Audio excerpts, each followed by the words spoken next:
La croix. J'aimerais te dire qu'il n'y a aucun péché qui échappe à la croix. Aucun péché, aucun péché, aucun péché, aucun péché, aucun péché. Lorsque tu es dominé, regarde à Jésus. Ce que tu crains, ne l'effraie pas. Goliath effraie, mais David n'a pas peur de lui.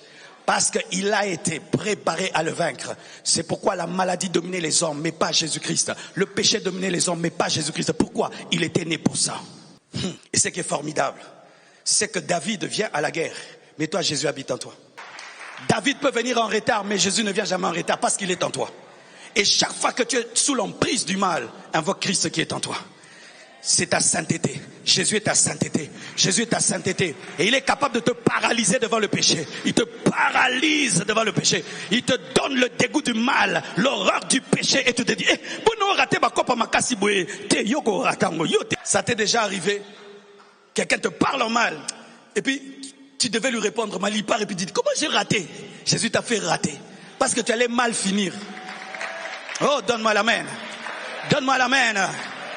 J'aimerais t'annoncer une chose, tu n'es pas seul dans la guerre, tu n'es pas seul dans le combat. Il y a David, il y a Jésus, il y a David, il y a Jésus. Même si Josué a engendré Goliath, David vaincra Goliath. Où il y a Delilah, il y a le mystère de la seconde chevelure. Béni soit Dieu, que l'onction de Samson n'ait pas été dans sa jambe.